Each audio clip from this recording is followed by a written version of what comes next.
이런 이제 계약 인수 파트가 원래 두세 문제가 항상 나왔습니다. 계약 인수 파트에서. 그런데 이제 꼭 나왔던 인수 수확량 부분이 지금 빠져 있으니까 특히 인수 제한 파트를 더 주의 있게 봐주셔야 되세요. 인수 제한 파트는 한 문제 이상씩 나왔었는데 그 부분에서 올해는 한 두 문제 정도 나올 수도 있으니까 한번 보세요. 그러면 계약 인수 파트는 특별한 부분 없었고요.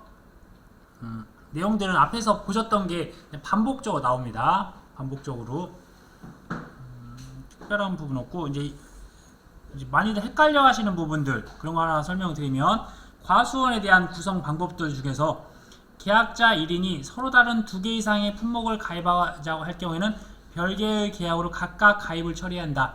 그러니까 우리가 아까 말씀드렸다시피 단감 품목이 있고 떫은감 품목이 있으면 이거는 다른 품목이니까 이것 따로 가입하고 이것 따로 가입을 해야 한다는 거예요. 근데 그 예외가 대추는 하나의 품목에 품종이 사과 대추류랑 재래종이 있다고 하면 이거를 따로 가입을 해야 한다는 겁니다. 하나의 품목인데도 하나의 품목에 다른 품종이 있었을 경우에 따로 가입을 해야 한다고 해서 이 내용에 대한 예외다. 그러니까 원래는 품목이 다르면 당연히 다르게 가입을 해야 돼요.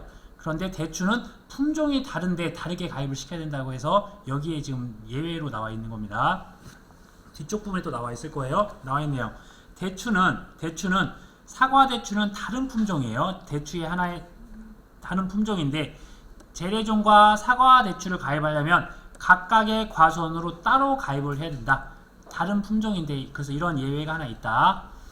그 다음에 4번에 대한 것들은 이제 보험에 대해서 저희가 이제 보험으로 그 과수원을 보험으로 농사를 지으신 분들이 계셔서 어떠한 상태가 있었냐면 과수원 전체를 벌목하여 새로운 유목을 심은 경우에는 신규 과수원으로 가입 처리한다. 이렇게 되어 있습니다. 그래서 이제 과거에는 이런 부분들 때문에 우리가 평년 수확량이 원래 이 과수원이 뭐 20년짜리 뭐 15년짜리 많이 식재되어 있으면 평년 수확량 자체가 높아져 있어요. 그런데 이 계약자가 그런 부분을 다 벌목을 하고 새롭게 2년짜리 3년짜리를 다 심었어요. 근데 이미 높아져 있고 15년짜리 20년짜리로 평년 수확량이 이미 높아져 있는데 그러니까 당연히 15년짜리 20년짜리는 만약에 과수가 200개씩 달리는데 3년짜리는 뭐 10개, 15개밖에 안 달린단 말이에요. 뭐 많이 달리면 20개 이렇게 달려 있을 건데 과거에는 이러한 제한사항이 없음으로써 만약에 15년짜리 20년짜리로 해서 평년 수확량이 높게 잡혀 있는 과수원에다가 그걸 다 벌목을 하고 3년짜리 심었는데 3년짜리는 자체적으로 조금밖에 안 달릴 건데 200개 달려있는 걸로 가입이 돼버린 거예요. 근데 아무런 피해가 없었는데 어떤 냉해 접수 하나만 했어요. 가서 착관 조사를 해봤더니 원래 2만 개가 달려있는 과수원에 한 뭐 3,000개밖에 안 달려있거나 이런 식으로 되면 아무런 피해가 없었는데도 평차의 격차를 빼게 되면 17,000개에 대해서 착과 감소가 발생할 수 있는 그런 부분이 생기기 때문에 이런 부분들에 대해서 아예 신규 과수원으로서 표준 수확량을 사용하거나 그 다음에 그 가입 정보에 대해서 3년짜리로 이제 변경을 해서 이제 가입을 시키는 거예요. 네. 그래서 이런 뭐 사과배, 단감, 떫은감, 뭐 포도, 오디, 복분자, 감귤, 살구, 호두만 이렇다라고 하는 거는 이런 품목들에 대해서 문제가 발생하는 거죠. 이제 문제가 발생하다 보니까 이런 것들에 대해서 단서 조항들을 넣기 시작한 거예요. 원래는 다른 품목 다 똑같이 적용을 해야 되겠죠, 당연히. 그 다음에 비가림설에 대한 부분은 단지 단위로 가입을 해야 되고 최소 가입 면적이 200제곱미터 이상해야 된다. 앞에 안 나왔던 부분들. 그 다음에 이제 벼에 대해서도 이제 여기가 아주 달라진 부분이 우선은 벼는 50만원 미만이 되고 그 다음에 인접농지가 된다고 말씀드렸습니다. 그래서 인접농지나 인접지역과 관련된 게 아까 농업용 시설물과 이렇게 벼가 인접농지였고 다른 부분들은 리동 단위로 묶여 있어야 돼요. 리동 단위로 그래야 가입이 가능합니다. 그 다음에 통합하는 농지는 2개까지만 가능하고 가입 후 농지를 분리할 수 없다. 통합하는 농지가 2개라는 게 이번에 새롭게 변경된 거예요. 빨간색으로 된 게. 지금 여기서 빨간색으로 된 것들이 좀 변경됐거나 주요한 부분들이라서 빨간색으로 색칠되어 있습니다. 그 다음에 조사령 벼는 이번에 새롭게 신설이 되어 있고 농지 단위로 가입하고 최저 가입 면적이 1000제곱미터 이상이어야 된다. 앞에서 설명드렸다시피 차, 조사료용 벼, 사료용 옥수수 이 3개 품목을 이제 최소 가입 면적으로 한다. 금액이 아니라.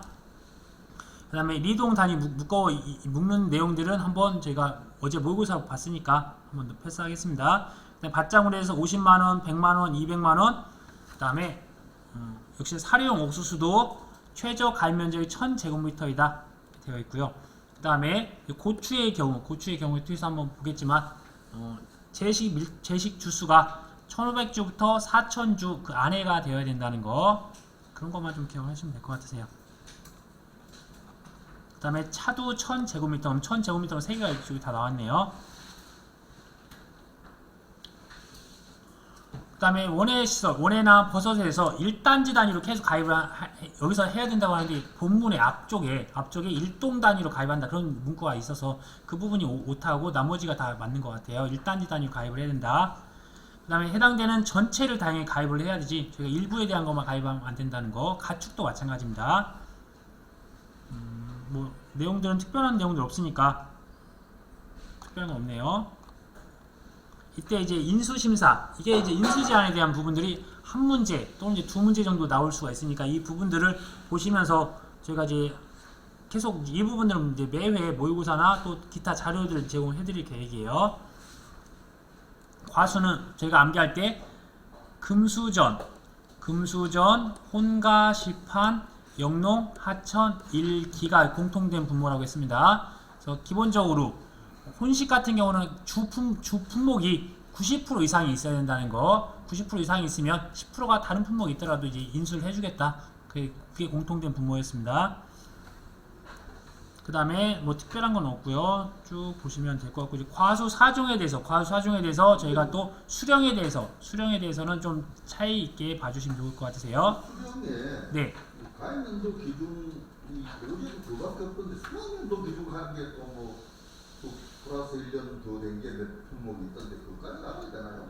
아니요, 수학년도 기준이요? 예. 가입연도는 사무일대가 모함에 네. 여기에 플러스 1회가 수학연도가 네. 수학연도 기준 가는 게 있죠. 그거는 이제 만들어 놓은 문제 같아요. 그러니까 가입연도에다가 수학은 내년에 수학하니까 그냥 플러스로 그냥 추가적으로 이제 응용해서 문제를 만들어 놓은 것 같아요. 네. 그래서 이제 응용 문제를 만들어 놓은 것 같아요. 네. 그러면 이제 당연히 포도 같은 경우 수학한 연도에 4년이었다. 그럼 원래 3년 이상이 가입이 되는 거니까 그럼 3년 때 가입을 가능하다는 거네요. 특별한 건 없고, 이제 과수 4종 같은 경우는 밀식 재배 3년, 반밀식 4년, 일반 재배 5년이다. 3, 4, 5. 그다음에 배는 사과랑 연결해서 3년, 단감 떫은 건 맨 마지막 5년 이렇게 보시고요. 나머지 부분들은 제가 한번 읽어보시면서 한번 좀 내용들을 보시되, 대추 부분을 간단히 보면 대추가 이 사과 대추류가 원래는 인수 제한이었어요. 인수 제한. 가입이 안 됐었는데 이번에 다음 사업 지역에서 일부 지역에서만 한시적으로 가입이 가능하게 풀어준 거예요. 그냥. 그래서 원래 과거에는 사과 대추류가 가입이 안 됐었어요. 근데 그게 사과 대추류가 아직도 남아 있고 가입은 안 되지만 일부 지역만 지금 풀어준 상태다. 이렇게 봐주시면 되세요. 그래서 재래종과 사과 대추류가 혼식되어 있으면 당연히 과수원이 안 되고 따로따로 각각 개별적으로 가입을 해야 된다. 그 다음에 뭐 특별한 건 없고요. 쭉 한번 읽어보세요. 네, 이거 보시고 이때 마늘에 대한 부분을 보면 마양고고, 그래서 마늘 양파는 무멀칭이 되면 안 된다. 고추도 그렇고 고구마도 그랬습니다. 그 안에 자가체종을 하거나 또 뭐 홍산 마늘, 주화 마늘, 코끼리 마늘 이런 것들도 가입이 안 된다라고 했는데 지금 이제 또 응용 문제가 하나 있어서 한번 보도록 할게요. 한번 문제를 한번 보고 한번 보도록 하겠습니다. 오늘 보려고 했던 문제 중에 역시나 다음은 농작물 재해보험 및 가축 재해보험에 대한 이론과 실무에서 정한 각 품목별 인수 제한 목적물에 대한 내용이다. 그래서 1번과 5번에 대한 인수 관련된 내용을 보고 인수가 가능한지 인수가 불가능한지를 판단하고 그 인수 불가능한 경우 그 사유가 있으시오. 당연히 이런 부분이 어렵고 만약에 출제가 된다고 하면 충분히 난이도가 있을 것 같아요. 근데 저희는 기본적인 게 보험 가입 금액, 그 다음에 어떠한 재식 밀도나 어떠한 출연율이나 그런 것들이 어느 정도 정해져 있고 명확한 것만 출제가 될 거니까요. 이번에 나왔던 부분들은 농업 수익 감소 보장에 대한 콩이라고 하네요. 콩 같은 경우는 100만원 이상이면 되는 거잖아요. 근데 보험가 200만원 해당되네요. 출연율 90%. 감옥에서 콩밥을 먹는다 했잖아요. 그게 90% 이상이었으니까 콩 맞네요. 제곱미터당 15개체가 식재되어 있다. 10개차 이상이면 인수가 가능해. 그럼 인수가 가능하네요. 다 동그라미 쳤으니까. 종합위험 방식 양파는 무멀칭 안 된다 해서 멀칭 됐고요. 10월 1일날 극조생종 저희가 양파전 양파전은 그럼 되겠네요. 네, 9월 30일 이전에 하면 안 되고 9월 30일 이후에 하면 되는 거니까 양파전이니까 10월 1일날 되네요. 근데 극조생과 조생전 함께 정시하면 안 되네요. 이게 안 되는 게 있었고 제식밀도가 4만 주다. 저희가 그러면 마늘과 양파는 2, 3, 4였잖아요. 그럼 2만 3천부터 4만 이 안에 있어야 되는데 4만 5천이 이것도 안 되네요. 두 개가 극조생종과 그럼 답은 조생종을 같이 정시하면 안 된다. 그 다음에 인수 그러니까 2만 3천에서 4만을 이외의 경우에는 인수 제한이다 이렇게 써주시면 되겠네요. 두 가지 사유. 그 다음에 한지역 마늘 있었고 10월 1일에 멀칭됐네요. 한지역 마늘은 10월 10일 이전은 안 된다고 했어요. 10월 10일 이전 안 되니까 10월 1일이 안 되고 그럼 제식밀도 4만 마늘이 3만 이상이면 되잖아요. 그럼 이거 되네요.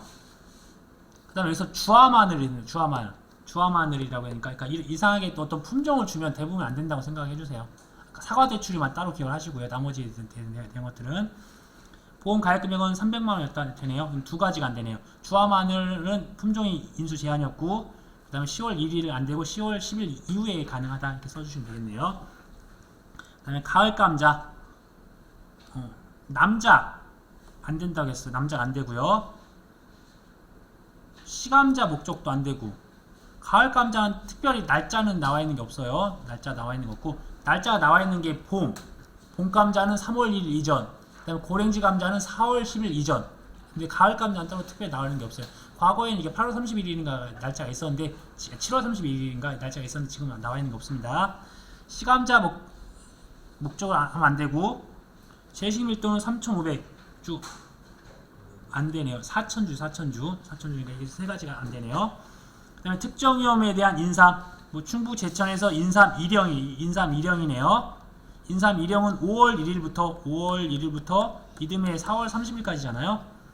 2021년도에 5년근을 가입했네, 5년근. 그러면 이때 6년근이 된 상태인데, 인삼 1형 상품을 2020년도에 다시 가입하려고 하며, 이때 되죠. 언제까지? 10월 31일까지 6년근 가입 가능하잖아요. 두둑 높이가 20cm, 15cm 이상이 되니까 가능하네요.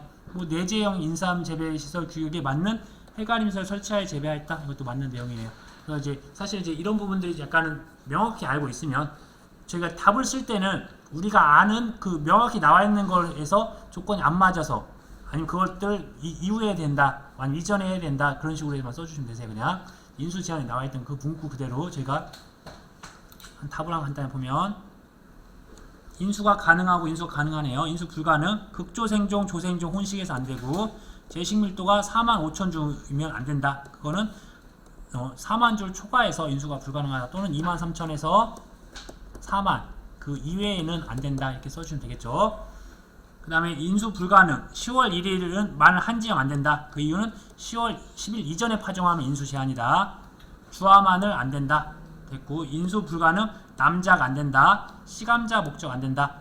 제식밀도 역시나 3,500 안 되고 4,000주 미만이면 인수 불가능하다. 그런 식으로 해서 4,000주 미만이면 인수 불가능하다. 그런 식으로 해서 그냥 그대로 써주시면 될 것 같아요. 저희가 아는 외웠던 거 이걸 응용할 생각하지 마시고 이렇게 쓰시면 돼요. 네.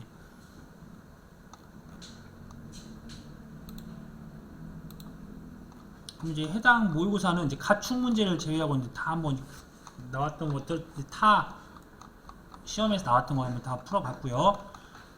요약된 부분 이제 1과목을 한번 쭉 한번 정리 한번 해보겠습니다.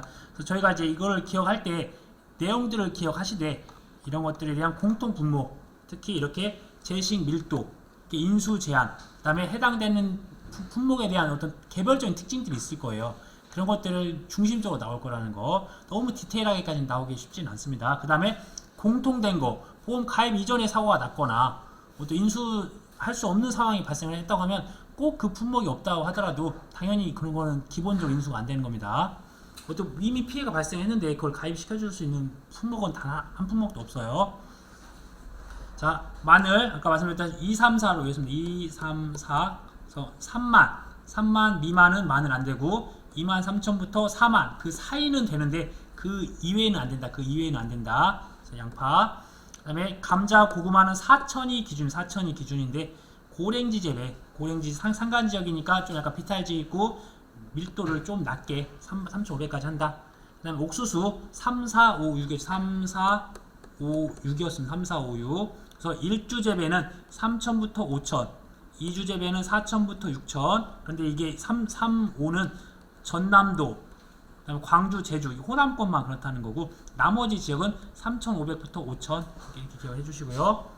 그러면 이제 제식 밀도가 다 끝났어요. 여기다가 플러스 된 게 아까 전에 고추가 1,500부터 4,000까지 이 안에는 되는데 그 이외에는 안 돼. 고추. 그 다음에 인수제한 날짜. 그러니까 마늘 난 지역은 지금 없어요. 과거에 있었지만 지금 현재 없으니까 한 지역은 10월 10일 이전에 안 된다. 양파는 9월 30일 이전에 안 된다. 양배추는 9월 30일 이후에 안 된다. 그래서 9월 30일 갖다 헷갈릴 수 있으니까. 그 다음에 감자는 말씀드렸다시피 가을 감자는 지금 특별한 건 없고 봄재배는 3월 1일 이전, 그 다음에 고랭지는 4월 10일 이전에 파종은 안 된다 되어 있고요. 그 다음에 옥수수가 날짜가 잘 기억하세요. 3, 1, 6, 1, 2, 3일, 6, 1, 2 이렇게 해서 3월 1일부터 6월 12일까지 3월 1일부터 6, 1, 2 이렇게 3일, 6, 1, 2 이런 식으로 해서 기억 잘 하시면 되세요. 그 기간 내에만 파종을 한다는 거예요. 그 다음에 이런 기간 내에 파종해야 되는 게 또 고추가 있죠. 고추는 4월부터 5월까지였죠. 4월부터 5월. 4월 1일부터 5월 31일까지가 되는 게 또 고추에 대한 부분이었고 또 고추에 대한 부분 또 뒤에 나올 겁니다. 그 다음에 마늘의 재파종은 10월 31일까지, 조기파종도 마찬가지로 이것들은 이제 심는 시기는 10월 31일까지 한다는 거. 그 다음에 양배추는 보름이 역시나 길어져서 보름. 그래서 제정식은 9월 30일 이후인 10월 15일까지 한번 보시고요. 그러니까 금액은 100만원 미만이 감옥콩, 그래서 감자가 아니라 옥수수콩에 콩밥 먹는다. 네, 90%가 감옥콩이죠. 90%가 감옥콩이 이렇게 90% 미만, 85%가 팥, 그 다음에 80%가 보리밀, 면적에 대한 부분도 그대로 있고요.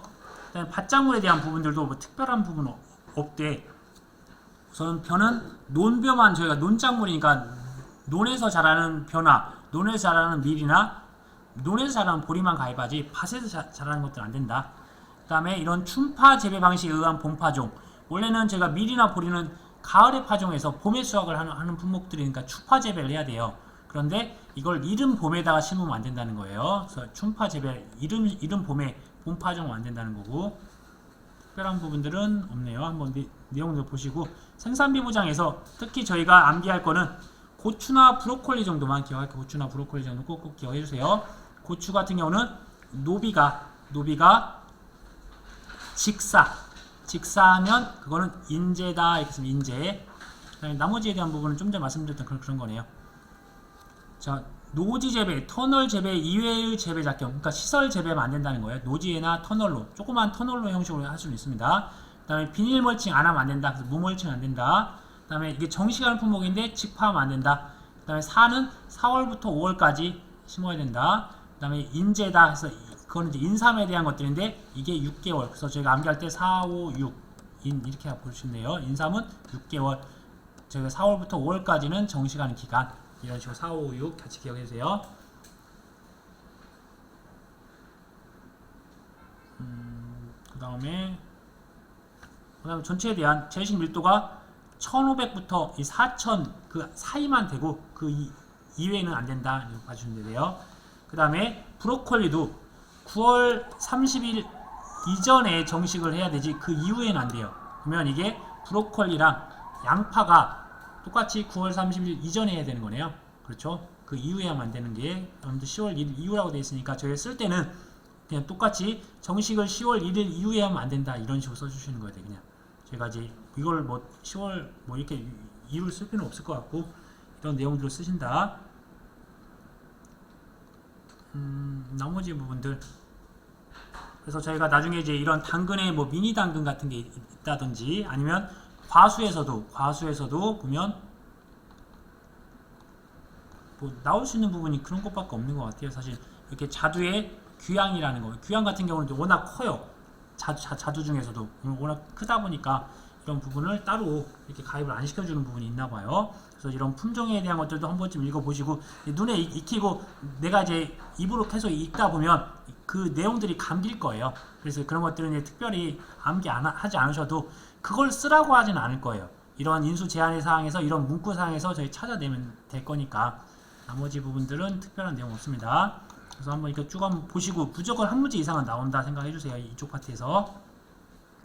그 다음에 이제 저희가 이제 농업용 시설물에서 이제 좀 약간 조심해야 될 게 인수 제한 파트에서 농업용 시설물 한동 면적의 80% 이상을 작물 재배용으로 사용해야 된다는 거. 그 다음에 시설 작물은 50% 이상을 거기다 재배를 해야 된다는 것이 틀려요. 그러니까 시설을 가입할 때는 작물 재배용으로 최소한 80% 이상이 작물 재배 목적으로 되어야 되는 거고, 시설 작물은 전체 시설에서 50% 이상만 재배하면 돼요. 그래서 시설 작물 가입할 때랑 시설 가입할 때가 차이가 있다는 거 쭉 보시면 되고, 만약에 아까 전에 말씀드렸다시피 하천이나 상습 침수 지역에 소재한 시설은 원래 가입이 안 돼요. 근데 저는 이제 과수원은 오래됐다 보니까 포항 지역 같은 경우는 작년에 침수 피해를 좀 많이 입었더라고요. 전 산간 지역에 있었는데도 보니까. 다만 이러한 수재 위험에 대한 부보장 특약을 가입했어요. 하천이나 상습 침수 지역에서. 그러면 풍재만은 보장해준다. 나머지 부분들은 특별한 건 없고, 이제 여기 나왔네요. 시설 작물에 대해서는 작물에 대한 재배 면적이 전체 시설 면적의 50% 미만인 경우는 인수 제한이니까, 시설 작물 입장에서는 전체에 대해서 50% 이상만 시설 작물이 있으면 인수가 가능하다는 거예요. 그래서 시설 작물과 또한, 그러니까 이게 그러면 유리온실이에요. 유리온실. 그럼 유리온실은 작물 재배가 50%가 안 돼 있어요. 근데 시설 작물이 전체 시설에 50%가 심어져 있다라고 하면 이제 가입이 되는 거죠. 왜 그러면 유리온실은 가입을 안 해도 상관없으니까 이 작물만 가입하면 될 수 있잖아요. 그래서 이런 것들. 그리고 다만 시설 백합이나 카네이션의 경우에는 시설별 200제곱미터 미만은 인수가 제한한다 되어 있고, 분화류, 화분이라고 말했습니다. 화분에 대한 것들은 국장 백합 있고 쭉. 그 다음에 저 버섯에서 표고버섯에 대한 원목재배는 4년까지, 그러니까 결국은 5년간 쓸 수 있는데 5년째 가입을 하면 내년에 6년이 되잖아요. 이게 안 된다는 거예요. 4년째 가입을 해서 5년째까지 쓰는 건 상관이 없어요. 근데 이제 5년째 가입하면 이게 6년으로 넘어가니까 이때 안 된다는 거예요. 그래서 5년차 이상이 안 된다. 나머지 부분은 특별한 게 없네요. 그 다음에 가축 재보험에 대한 부분들 간단히 보도록 하겠습니다. 그러면 한번 내용들을 한번 쭉 반복적으로 읽어보세요. 저희가 가축은 총 16가지 축종이 있습니다. 역시나 가축도 농작물과 똑같이 임의보험, 계약자가 가입하고 싶으면 가입하는 겁니다. 강제보험이 아닙니다. 그 다음에 가축 재보험도 정부의 지원을 받는 요건은 농업 경영체를 등록을 해야 되고, 농작물과 다르게 가축은 가축에 대한 축산업 허가나 등록을 받아야 됩니다. 그래서 등록이라고 하는 거는 조건만 맞추면 다 이제 당연히 할 수 있는 거고, 허가는 그 조건을 하고 국가기관에 대한 허가까지 승인까지 받아야 되는 게 허가사항인데라고 보시면 되세요. 아무래도 그래서 가축 재보험과 관련해서 정부의 지원은 개인 또는 법인당 5천만 원 한도 내에서 납입보험료의 50%까지 받을 수 있다라는 제한사항이 있다는 거, 이런 것들 기억하시고요. 그 다음에 가축 재보험에 대한 정부 지원 요건, 역시나 경영체 등록은 필수, 거기다가 가축은 축산업 허가나 등록을 받은 자로 해야 됩니다. 그런데 축산업 등록 제외 대상 같은 게 있어요. 제외 대상. 그러니까 예를 들어서 전염병이 걸려서 전부 다 폐사를 시켰어요. 전부 다 폐사를. 그래서 보험 목적물이 없어도 예외적으로 가입을 시켜주겠다. 왜 그러냐면 가축 전염병 예방법에서 그것들에 대해서 가입을 시켜주라고 했으니까. 그 다음에 축산업 등록 제외 대상. 저희가 가축이라고 해서 모두 다 가입을 시키는 건 아니고, 모두 다 허가를 받거나 등록 없이도 할 수 있는 부분이 있습니다. 말 같은 경우는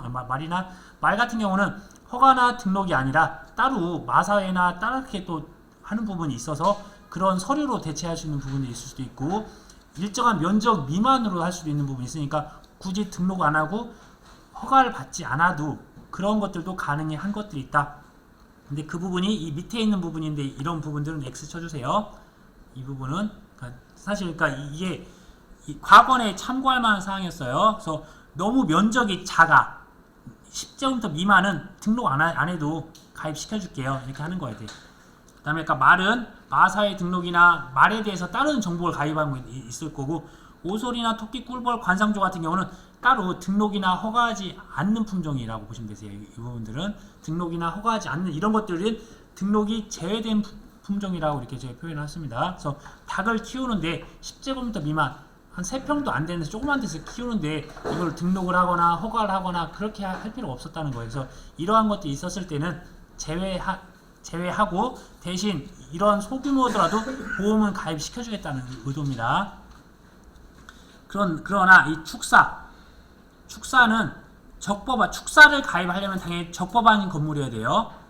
그래서 뭐 건축물 관리대장이나 가설 건축물 관리대장이 있어야 하고, 최소한 축사도 축사 특약이에요. 축사 특약이기 때문에 주계약이 가축이 가입이 되어 있어야 된다. 가축이 주계약이다. 그래서 가축 주계약 가입 금액이 최소 10만원 이상인 경우에 정부 지원이 가능하다. 사실 이제 이런 식으로 해서 일과목 같은 경우 지금 과거에 비해서 계산 문제가 다 빠져 있어서 이런 부분을 좀 꼼꼼히 봐주세요. 그리고 제외되는 부분이 건축물 관리 대장상 주택 용도인 경우는 제외. 그 다음에 가축이 없는 경우도 제외. 그 다음에 일부만 가입하는 것도 제외. 몇 가지 제외사항들이 있네요. 그래서 가입이 안 되는 경우. 그래서 가축이 없는 경우에는 주계약이 최소 1만원 이상인 경우에는 예외적으로 가입이 가능하다 이렇게 되어 있네요. 그래서 이거는 아무런 뭐 가축이 없더라도 그냥 기본적으로 1만원을 세팅해서도 가입할 수 있나 봐요. 단 이런 가축 전염병 예방병 이런 걸로 할 때. 그 다음에 가축에 대한 부분들은 납입보험료의 50%를 지원합니다. 아까 보셨다시피 5천만원 한도일 거고요. 내용을 한번 보시고, 말 같은 경우 가입 금액이 4천만원 한도 내에서 보험료의 50%를 지원하고, 이 4천만원을 초과하는 경우에도 말은 워낙 고가이기 때문에 5천만원 한도 적용받지 않고 더 지원을 해주는 거죠. 대신 더 많이 주진 않고 초과된 금액의 70%까지 가입 금액을 산정하여 보험료의 50%, 결국은 저희가 만약에 6천만원이었다라고 하면 4천만원까지는 해당되는 50%를 적용할 거고, 그 다음에 초과됐던 2천만원에 대해서는 전부가 아닌 70%가 해당되는 것에다가 50%를 주겠다는 거죠. 이 2천만원 전부를 인정해 주는 게 아니라 2천만원에 대한 70%를 인정해 주고, 거기에다가 정부에서 50%를 가지고서 적용해 줍니다. 보험료는. 그러면 네. 2천만 원에 70%면 1,400만 원인데 네. 나머지 600만 원도 600만 원도 가입을 할 수 있더라고. 그렇죠. 다 가입은 되는 거죠. 가입은 네. 그러니까 이제 보험료를 지원을 안 해주는 거죠. 예. 보험료. 네. 그래서 이제 여기서 이제 어렵게 나온다고 하면, 예를 들어서 뭐 어려워봤자 여기서 뭐 물어보는 것들에 잘 맞춰서 따라서 하면 됩니다. 이런 보험 가입 금액을 물어볼 수도 있고, 그다음에 보험료에 대한 부분들의 비율을 물어볼 수도 있고, 정말 보험료를 물어볼 수도 있고 하는 것도 있으니까 결국은 저희가 이제 이런 것만 잘 구분해서 하시면 되세요. 보험 가입 단위는 역시나 전부 가입을 해야 됩니다. 저희가 그래서 지금 여기서 이제 유추할 수 있는 게 일부 가입하면 안 된다는 거, 그리고 또 하나가 가축 없이 가입하면 안 된다는 거, 그런 부분들 주의하시고, 포괄 가입을 원칙으로 하고 있는데 종모우나 어떤 말은 개별 가입이 가능하다라고 되어 있네요. 그 다음에 축종별 보장 수준, 제가 이번에 저희가 모의고사 때 자기부담금을 한번 제가 해봤잖아요. 기본적으로 저희가 이제 나올 수 있는 부분이 이런 부분에 좀 한정적인 것 같아요. 1과목에 대해서는 특약 부분들이나 보상하는 사고, 자기부담금적인 부분들, 왜 그러냐면 아니면 이 앞쪽에 나왔던 부분들로밖에 나올 수 있는 부분이 없는 것 같아요. 과거에는 계산 문제가 다 1과목에 있었던 게 다 2과목으로 넘어갔어요. 이때 저희는 주계약에 대한 부분이 한우유구 젖소와 그다음에 종모우 이런 부분이 주계약에 대한 부분이 될 거고, 여기에 특약으로 공통된 게 축구화가 있고, 여기에 소도체 결함 보장이 있다. 이때 자기 부담금이라고 하는 부분이 있네요. 그래서 여기서 보면 저희는 이제 질병 관련된 내용들은 한번 제가 봤던 부분이 있으니까 보시되, 소도난에 의한 손해는 한우유구 젖소에만 해당된다. 종모우는 소도난에 의한 손해는 제외된다. 소도난에 대해서 보장하지 않는다. 종모우는 기억하시고, 그 다음에 주계약에 대한 공통적인 사항은 가축 사체 잔존물 처리 비용은 모든 축종에 다 해당 사항이 있어요. 가축 사체 잔존물 처리 비용. 그래서 제가 손해액이라고 하는 부분에 있어서 보험 가액에다가 폐사를 하게 되면 가축 사체 잔존물 처리 비용이 의무적으로 다 발생을 해요. 만약에 긴급 도출해서 고기를 이용을 하게 되면 그때는 이용물 처분액이 발생을 해서 보험 가액에서 이용물 가액을 빼주면 되는 건데 이거는 더 늘어나게 되는 거죠. 손해액이 자체가. 그래서 아무튼 이제 그런 부분 보시고 그래서 보험의 약관에 따라 계산한 금액의 20에서 30, 40, 2, 3, 4 그래서 제가 그때 5, 10, 20, 30, 40 이제 이런 식으로 했었을 때 먼저 소는 이렇게 된다. 그 다음에 돼지는 이렇게 된다. 그 다음에 말은 이렇게 된다. 그 다음에 나머지에 대한 부분들에서 이렇게 되는 부분이 있었어요. 가금, 그 다음에 기타 가축은 5부터 40까지 되는 부분이 있습니다. 그 다음에 특약으로서 일부가 이렇게 10부터 40까지 되는 것들도 있었어요. 이게 소, 이게 돼지, 5부터 되는 게 가금, 그 다음 마지막이 기타 가축, 그 다음 개별적으로 말은 20, 그 다음에 제가 200만원과 비교하는 게 있었어요. 200만원 비교하는 3개 특약, 그거는 10%부터 40%까지랑 200만원이랑 비교하는 게 있었어요. 한 번씩 볼게요.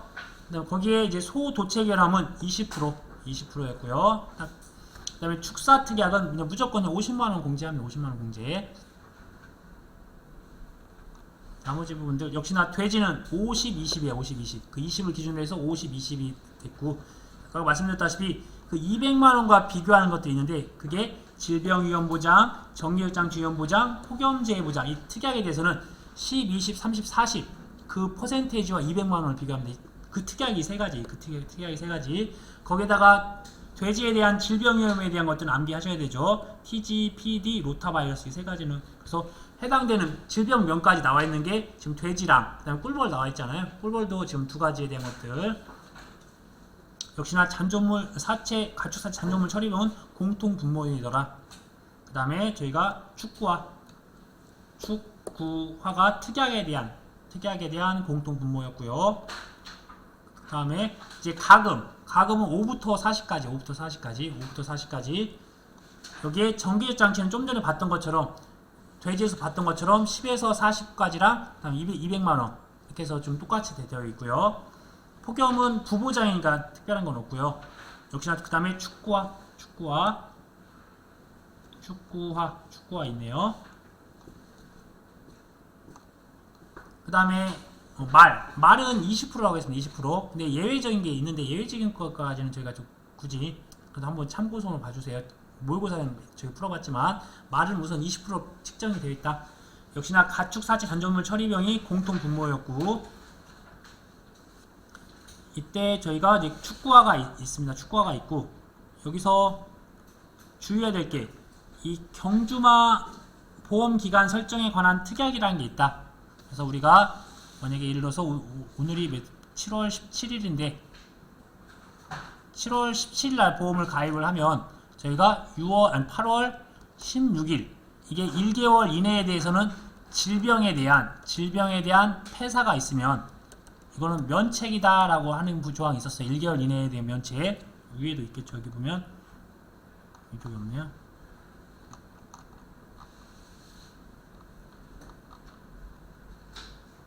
이렇게 보면 신규 가입일 경우 가입일로부터 1개월 이내에 대한 질병 관련 사고는 보상하지 아니한다. 이런 면책 조항이 질병에 대한 보장을 하는 모든 축종에 다 있어요. 사실은. 근데 지금 일부 빠져있는 게 있을 수도 있습니다.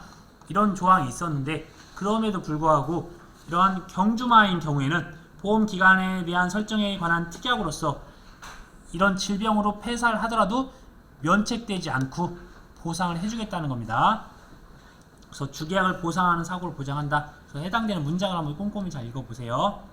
축구화 됐고 특별한 거 없네요. 그 다음에 기타 가축도 역시나 5부터 해서 끝까지 되는 거예요. 그래서 다시 한번 50, 20, 30, 40을 쓰셔서 이게 말이었고 2, 3, 4는 소, 50, 20은 돼지, 그 다음에 5부터 여기까지는 가금, 여기 다 끝까지는 기타 가축 다 됐던 거예요. 그럼 저희가 이제 기본적인 것들은 했고 그 다음에 10부터 40까지 했던 세 가지 특약, 질병위험보장 특약, 그다음에 정기적 사고위험보장 특약, 폭염 손해보장 특약 그 세 가지에 대해서는 이 10, 20, 30, 40과 200만원 중 큰 값 쓰는 게 있었습니다. 그럼 이제 대부분 어느 정도는 다 자기부담금에 대한 것들이 이제 해결이 됐습니다.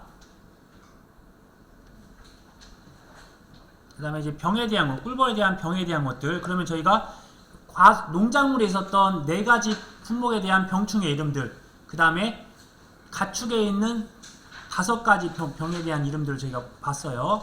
질병에 대한 것들이지만 그런 것들 기억하시고 특별한 건 없네요. 손해평가하는 방법들에 대한 것들은 이제 과거에 많이 봤으니까 한번 보시고 보험금에 대한 지급 부분들도 저희가 과거에 기출문제였으니까 한번 읽어볼게요. 지급할 보험금이 결정이 되면 7일 이내에 지급하되 지급한 보험금이 결정되기 전이라도 피보험자의 청구가 있으면 추정 보험금의 50%까지 보험금을 지급이 가능하다. 그 다음에 매장을 할 때 소 같은 경우 저희는 항상 규표가 나오게 찍어야 되고 매장 시에는 전체 배경 화면이 나오는 사진 추가, 검안 시에는 해부 사진까지 찍어야 된다. 그 다음에 가축 재해보험에 대한 약관이 있네요. 가축 재해보험 약관에서 소는 한우, 유구, 젖소가 있고 그 다음에 종모가 뒤쪽에 있나 보네요. 종모후 파트는 뒤쪽에 나와 있나 보네요. 저희 보험의 목적이 한우, 유구, 젖소의 종모후까지인데 종모는 뒤쪽에 나와 있고 우선 한우, 유구, 젖소만 나왔네요. 유구라고 하는 거는 젖소, 수컷 또는 송아지를 낳은 경험이 없는 소를, 그러니까 결국은 고기 목적, 소고기 생산을 목적으로 비육되는 소를 유구라고 한다. 젖소는 우유 생산을 목적.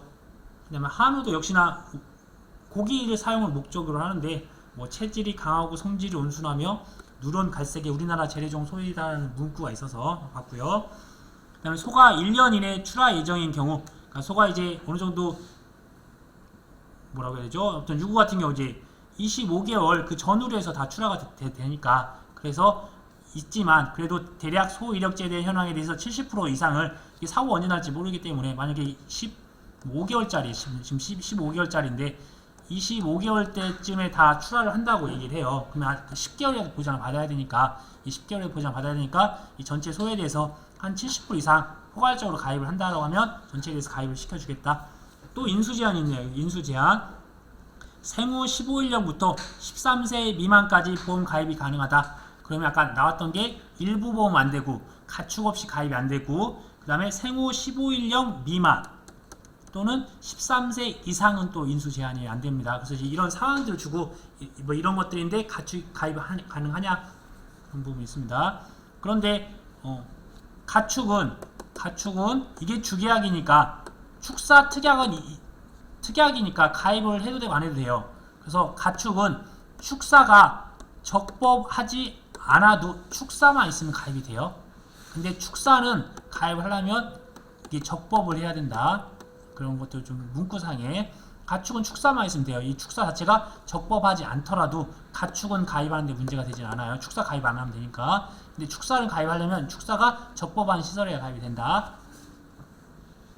그 다음에 돼지에 대한 부분이 나왔네요. 그래서 뭐 종모돈, 종빈돈, 비육돈, 육성돈, 자돈, 기타 돼지가 있는데 저희가 이 종빈돈에 대한 부분들이 뒤쪽에 특이하게 보면 뭐 모돈이라고 표현이 되어 있는 부분도 있고 뭐 종빈돈으로 포함되어 있는 부분이 있고 그런 부분인데 그냥 거의 같은 의미다라고 봐주시면 되세요.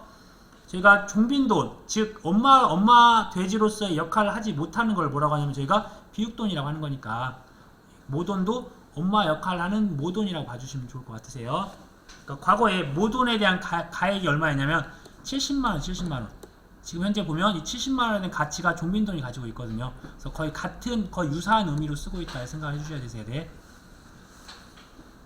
그다음에 종모돈, 뭐 종빈돈, 비육돈, 육성돈, 뭐 자돈, 기타 돼지가 있다. 그래서 비육돈이라고 하는 거는 고기 생산 목적을 위해서 한 180일 정도. 그다음에 포유돈은 포유 기간이 출산부터 4주차까지 엄마에 대한 모유를 먹는 거죠. 포유자돈. 자돈 기간이라서 유유자돈. 그래서 이유자돈이라고 하는 거는 이유식 먹는 시기라고 보시면 되세요. 4부터 8까지. 그래서 4, 8 이런 식으로 해서 기억해 주세요. 그 다음에 육성은 8에서 이제 22까지 가는 거네요. 22까지. 그 다음에 비육기간, 비육돈은 22부터 한 26주차. 26 곱하기 7을 하면 42, 7이 14.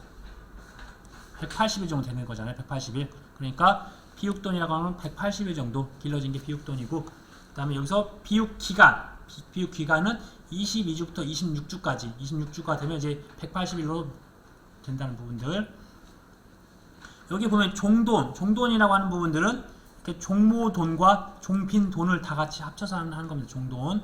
그래서 종자가 들어오면 시종자라고 해서 이게 소도 종자 쓰고 말도 다 종자 쓰고 다 어떤 가금도 다 종자를 쓰는 것들은 협정가액이라고 보시면 되세요.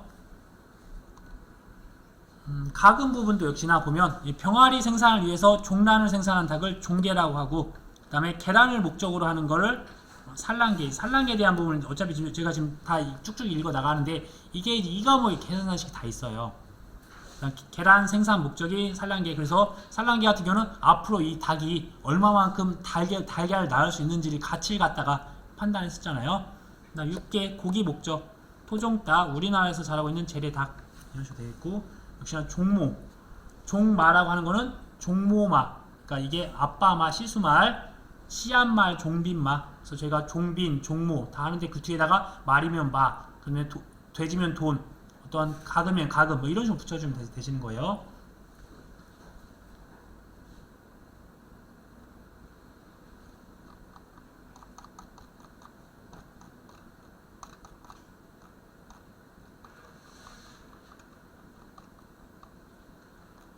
거기에 그럼 특별약관으로서 협정보험가액 특약, 그러니까 지금 여기도 지금 누락되어 있는 부분이 좀 있습니다. 그렇지만 저희는 이제 어차피 이론서에 맞춰서 특별약관에서 협정보험가액에 대한 기평가보험, 이게 5회 때 기출문제였어요. 협정보험가액에 해당되는 축종들을 쓰시오라고 했던 게 나왔었습니다. 그래서 저희가 이렇게 다 묶어서 쓰는 것들은 그것들에 대한 것들, 앞에서 나왔던 부분들도 어떠한 제외된 어떤 보험을 쓰시오 이런 식으로 문제 나올 수 있어요. 계약을 체결 시에 이미 협정을 했습니다. 그래서 이 보험 가입 기간 중에 보험 가입을 한다. 체결 시에 이미 결정을 했어요. 이때 적용되는 약관에 대한 가축이 역시나 종빈우, 종모가 원래 있어야 되죠, 당연히. 근데 종빈우, 그러니까 엄마 소, 그다음에 아빠 돼지, 종모돈, 엄마 돼지, 종빈돈, 아기 돼지, 자돈 다 들어가 있어요. 그다음에 가금 중에서도 종가금 이렇게 표현하고요. 그다음에 소 중에 유량 검정 젖소. 그럼 사실 여기서 소가 종모가 지금 우선 빠져 있지만 종빈우, 엄마 소, 그다음에 유량 검정 젖소가 이렇게 들어가 있어요. 그다음에 기타 재보험 사업자가 인정하는 가축 되어 있네요. 그다음에 사실 말도 있어야 되는데 지금 말이 빠져 있고요. 아무튼 여기 이것저것 빠져 있는 것들이 있는데 이게 지금 명시가 되어 있다 이렇게 생각해 주세요. 그다음에 유량 검정 젖소, 유량 검정 젖소라고 하는 부분이 나왔네요. 이때 우리는 유량 검정 젖소라고 하는 부분들에 대해서 농가 부분과 그다음에 소 부분을 구분하셔야 된다는 거. 소는 더 까다롭고, 그런데 전체 이러한 농가에 소가 여러 마리가 있을 텐데 이 한 마리 한 마리에 대해서는 까다롭게 하고, 근데 이 중에서 한두 마리가 또 이 해당 사항이 없더라도 이 농가도 가입을 시키기 위해서 좀 더 여유롭게 해준다. 그래서 직전월 305일, 그러니까 소도 이제 불쌍하죠. 365일 중에서 2달 빼고 계속 우유를 생산을 해야 돼요. 두 달 빼고 우유를 생산하는데 평균 유량이 10,000kg 이상이고, 체세포, 그러니까 유량은 많을수록 좋고 체세포 수는 낮으면 낮을수록 좋다고 했잖아요. 체세포 수는 30만 마리를 이하를 충족한다. 그 다음에 최근 산차라고 하는 건 임신한 상태라고 말씀드렸습니다. 산차, 역시나 이 소에 대해서는 직접적으로 농가는 임신할 수 없으니까, 근데 소는 임신한 상태가 305일, 역시나 우유를 1100으로 해서 평균 유량이 10% 정도 증가했고요. 그 다음에 체세포 수는 20만 마리 더 줄어들었네요. 그런 이하의 젖소를 의미한다. 역시나 협정보험 가액으로 한다. 과거에는 협정보험 가액이 각각 금액이 정해져 있었어요. 근데 지금 여기는 안 나와 있으니까. 그 다음에 축사에 대한 특약은 가축에 대한 주계약 계약자에 한하여 추가 가입이 가능하다. 말 그대로 축사는 특약이기 때문에 축구할 때 그 축사는 가축에 대한 주계약이 있어야 가입이 가능하다. 그 다음에 설해손해 부보장에 대한 가입은 돈사, 가금사. 그러니까 결국은 돼지랑 가금만 가능하다. 돼지랑 가금만. 그래서 과거에는 이제 이 부분은 돈사, 가금사잖아요. 그래서 가축에 대한 보장을 해주는 게 아니라 돈사, 돼지 축사랑 그다음에 닭이나 오리 축사를 보장을 해주는 거고, 거기에 대해서 부보장을 받게 되니까 거기에 대해서 보험료를 할인해 주는 겁니다. 그래서 결국은 축사와 연결된 거예요. 이번에 또 화재 대응상 책임 특약이 여기 또 구체적으로 나와 있네요. 가축 파트에서는 저희가 봤던 대로 피보험자가 축사 군내에서 발생한 화재 사고로 인하여 타인의 재물, 대물에 대해서 손해를 입혀서 법률상의 손해배상 책임을 지는 것을 우리가 의미한다. 그다음 동물복지 인증, 복지 아무튼 깨끗하게 잘 관리하면 보험료 할인 혜택을 해줄 수 있다. 뭐 소, 도체 결함에 대한 부분들, 뭐 이런 부분, 돼지 부분에 대한 질병 위험 보장에 대해서 아까 TG가 전염성 위장염, 그다음에 PED가 돼지 유행성 설사병, 로타바이러스가 로타바이러스 감염증. 그러니까 이거를 뭐 영문자로 써야 될지 한글로 써야 될지 그런 것들은 크게 중요한 것 같지는 않아서 한번 어느 정도에서 한번 암기해 주세요. 근데 결국은 이런 부분이 어린 포유자돈이나 이유자돈에서 설사병이나 어떤 위장병이나 어떤 간염이 걸려서 어리니까 면역력이 낮은 상태에서 폐사할 확률이 많아서 이런 부분에 보장을 하기 위해서 한 거다. 그 다음에 폭염재해보장 추가특약, 폭염재해보장 추가특약. 이때 폭염에 대해서 폭염특보의 발령 전 24시간 전부터 해제 후 24시간 이내에 폐사되는 보험 목적이 하나요. 보험기간 종료일까지 폭염특보가 해제되지 않은 경우에는 보험기간 종료일을 폭염특보 해제를 한다. 그래서 저희가 이 폭염과 관련돼서 적과전 종합위험은 해제한 날까지만 되지만 이러한 가축에 있는 폭염재해는 전날 24시간, 그 다음날 24시간까지 온다. 그런 것도 있었습니다. 그 다음에 돼지 가금에 대한 공통된 부분이 정기적장치 위험보장 특약이 있다는 거. 정기적장치 위험보장은, 근데 이 정기적장치 위험보장은 폭염과 연관성이 있다 되어 있고요. 나머지 부분들은 한번 이렇게 봐주세요. 그 다음에 특히 여기 경주마 보험기간 설정에 관한 특약, 아까 말씀드렸던 거, 질병에 의한 거는 1개월 이후에 폐사한 경우만 보상을 한다. 즉 질병으로 인한 폐사는 신규 가입을 하고 1개월 이후가 되어야 보상을 받지만 이 경주마인 경우에는 1개월 이내의 질병 등에 의한 폐사도 보상한다는 특약이다 라고 되어 있으니까 아까 앞에 나온 것들이 어렵다고 하면 이 부분 갖다가 좀 기억을 해주세요. 그 다음에 폐사 긴급도축 확장보장 특약이 있고, 그 다음에 꿀벌 낭충봉화 부패병, 꿀벌 부젖병 보장, 이런 것들 기억 같이 해주세요. 좀 명칭 이름을.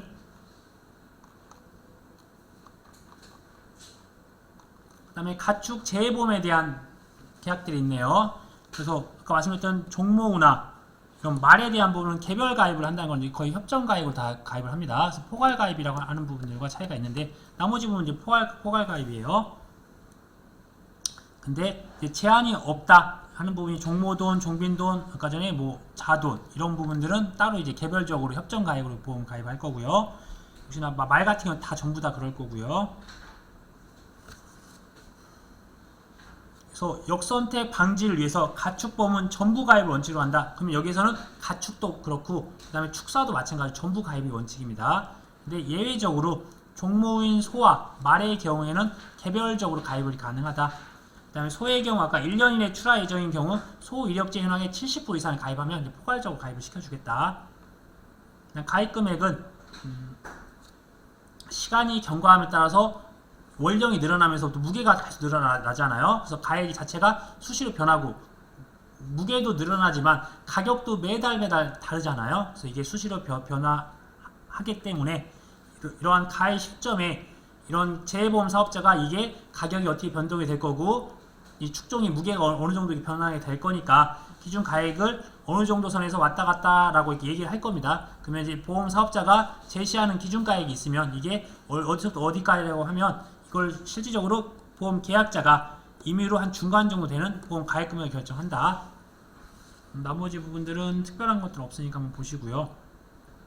그 다음에 어떤 관련된 용어들은 한 번쯤 보시고, 사실 이 용어 부분이 무조건 1과목에서 한 문제, 2과목에서 한 문제 나왔던 부분들 있잖아요. 근데 지금 이 부분을 참고해서 한번 이제 읽어보시고 중요한 부분들 위주로 해서 체크해 보시면 될 것 같으세요. 네.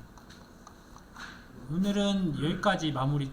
잠시만요. 문제가 하나 있었는데 문제가 하나 보면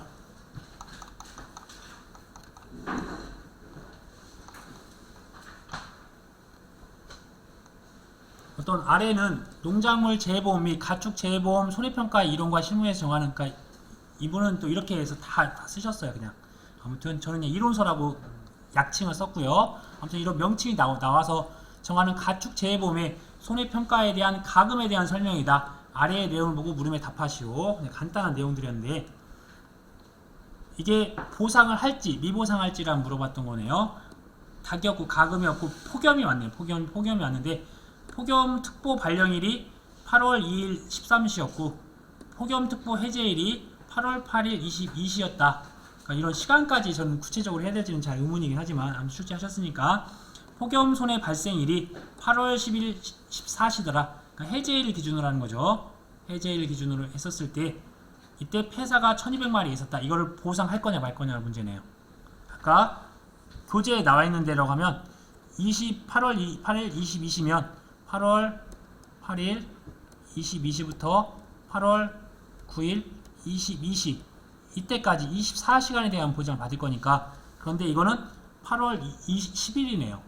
그게 보장 기간이 넘어간 거죠. 이제 이때 폐사했다는 거예요. 폭염이 이제 조금씩 수그러들었을 때 폐사했다고 하니까 당연히 이건 미보상이다. 그래서 물음에 대한 판단 근거를 서술을 하시오라고 하니까 답을 한번 보도록 하겠습니다. 그러면 미보상이다. 사실 이제 폭염 손해 발생일인 2020년 8월 10일 14시에 발생한 사고는 기상특보 해제일인 2022년 8월 8일 22시에 22시간 이내의 사고가 아니므로 보상한 손해가 아니다. 이렇게 표현했네요. 그러니까 8월 10일 14시에 발생을 했으니까 8월 9일 22시까지만 보장을 해줘야 되는 거니까 그 이내가 아니므로 보상하지 않는다라고 썼습니다. 그냥. 그래서 이제 이렇게 해서 문제로도 나올 수 있다. 그런데 이제 이걸 15점짜리로 주기는 좀 그렇긴 하죠. 아무튼 이제 이런 식으로 해서 응용되는 부분들이나 앞으로도 이제 제가 이제 이런 부분들을 제가 좀 각색을 좀 해서 공유를 해드릴 테니까 그걸 보시고 그렇게 하면 될 것 같아요. 그래서 다운받을 수 있게 조금씩 각색을 하겠습니다. 각색을 하고 따로 이제 개별적으로만 연락 주시면 제가 그런 부분들은 충족을 시켜 드릴 테니까 대신 오늘은 좀 빨리